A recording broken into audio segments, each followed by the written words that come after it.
Dinas Kesehatan Sumatera Selatan menerangkan tingkat kesembuhan pasien COVID-19 di provinsi ini mencapai 82,45%, berada di posisi 16 nasional.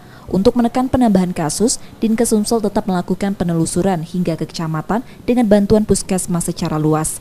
Dari penelusuran kasus itu, ada 10-20 orang yang positif COVID-19, kemudian dilakukan pemantauan selama 14 hari. Penambahan kasus per hari di Sumsel fluktuatif berkisar 40-50 orang. Kasus aktif rata-rata didominasi orang tanpa gejala sebanyak 70 hingga 80%, yang kemudian melakukan isolasi mandiri di rumah. Penyebaran virus corona di Sumsel mayoritas dari klaster perkantoran dan keluarga dengan 80% sampai 100 suspek per harinya. Tingkat kesembuhan kita Provinsi Sumatera Selatan di urutan ke-16 ya untuk sembuh di nasional.